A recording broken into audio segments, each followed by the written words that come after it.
Fala molecada, tudo bem? Vocês aí que compartilharam o último videozinho, que contribuíram lá embaixo com comentários, né, melhorando a discussão. Tem gente que manda, às vezes, mensagem no Instagram, no Twitter, tem gente que tem o meu WhatsApp, né, e fica me incomodando ali à noite, né, Vinícius? Valeu! Então, bom, você já deve ter ouvido aí que o Brasil é um país pacífico, né, que é uma democracia racial, né? Já deve ter ouvido falar. Você consegue compreender o que é isso?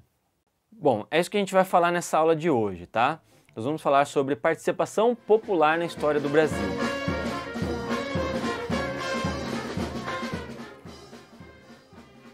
Então veja bem, quem que é o responsável pelo governo da sua cidade?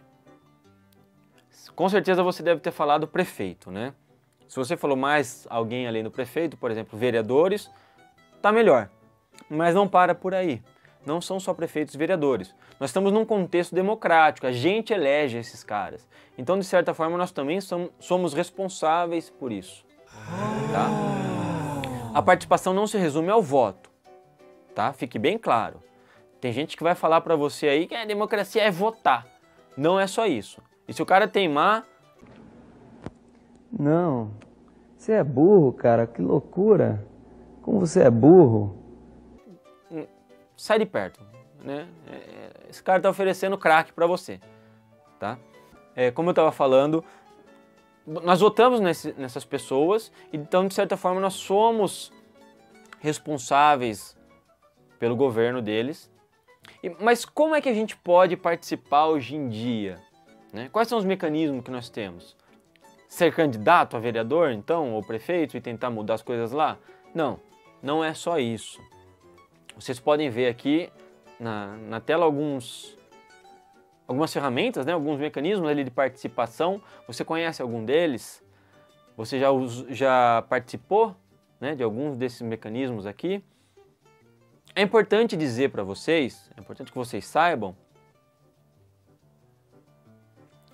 que, historicamente, quando a gente analisa, né, a história, a gente percebe que quando a população não tem meios de participação, não tem como influenciar nas decisões, né, do poder, elas acabam recorrendo a formas alternativas de participação. Elas se organizam e lutam, né, de diversas formas para poder ter direitos, para poder ter o seu ponto de vista respeitado, sua existência respeitada, né? Então, numa época, imagina lá atrás, séculos atrás, quando não havia democracia, como é que as pessoas faziam para se fazer respeitadas? Quando estavam lá se sentindo ameaçadas nos seus direitos ou na sua existência, o que acontecia? Você já deve ter ouvido falar de muitas revoltas, né? Muitos conflitos, muitas guerras ali. E realmente, aconteceu bastante no Brasil, tá? A população acaba entrando em conflito com os governantes para poder lutar pela sua existência. Na história do Brasil, a gente pode observar diversos conflitos, né?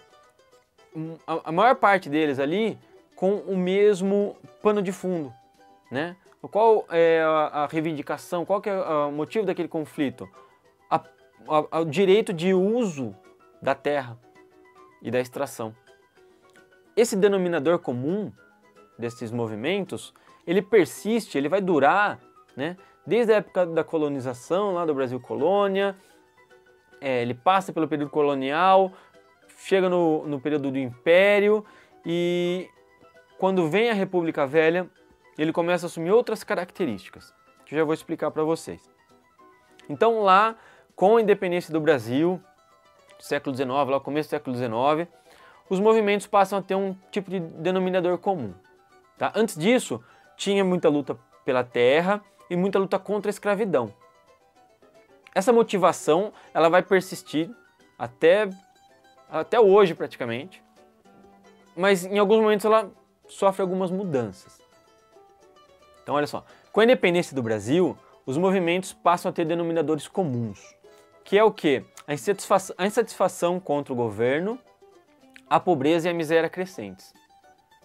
Então, o que eu estou querendo dizer com isso? Quando você começa a analisar os movimentos, as revoltas que tiveram, Muitas delas vão ter como pano de fundo, como reivindicação, né, ou como objetivo a luta contra a miséria, a pobreza e os governantes, porque eles não tinham, como eu falei, formas de participar. Alguns movimentos tiveram caráter separatista no Brasil. Depois da segunda metade do século XIX, né, depois de 1850, os movimentos começam a ganhar uma nova característica ali, que é a de reação às mudanças, às reformas propostas e implementadas pelo governo.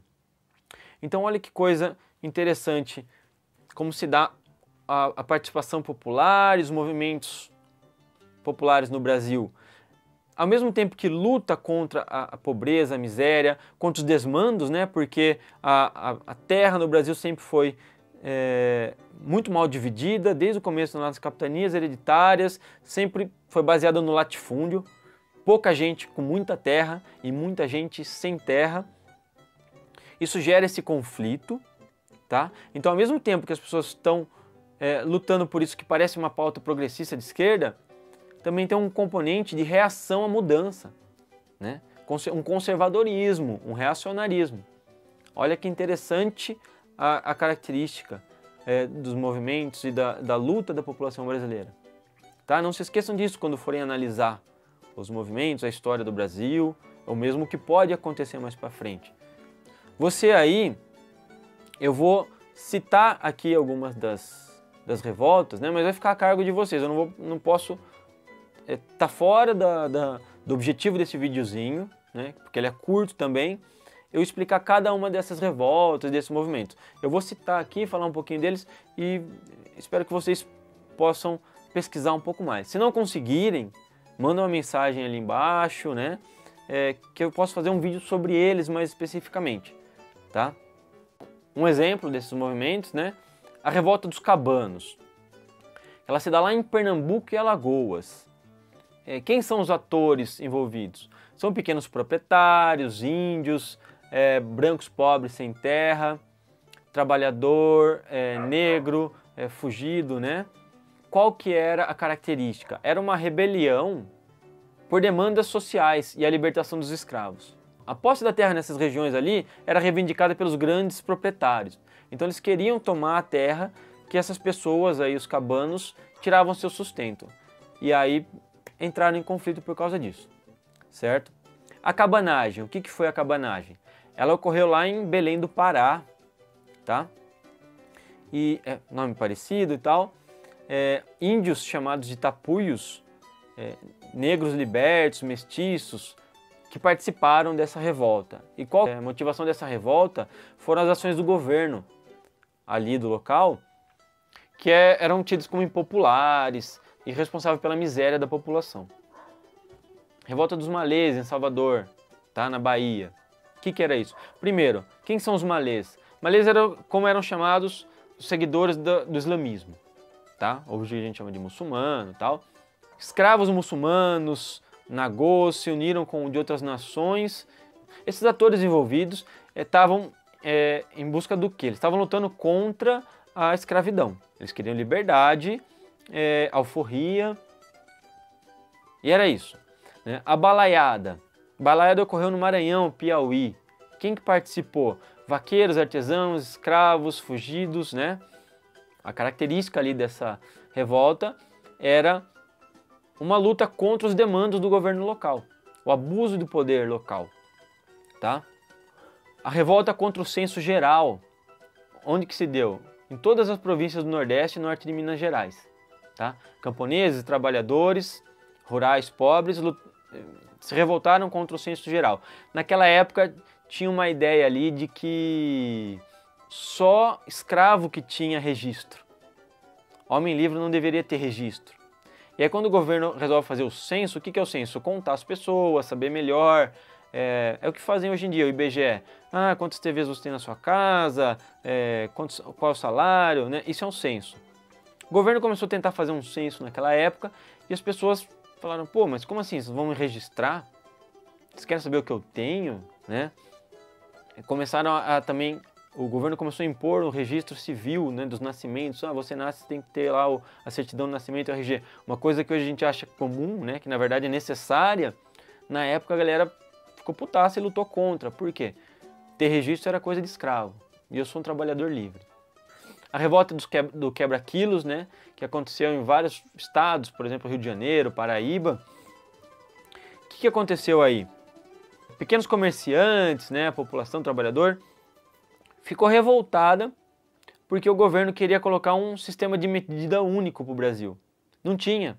Então você saía de São Paulo e você comprava lá 1 quilo de farinha, a medida para você comprar farinha no Rio de Janeiro era outra, né?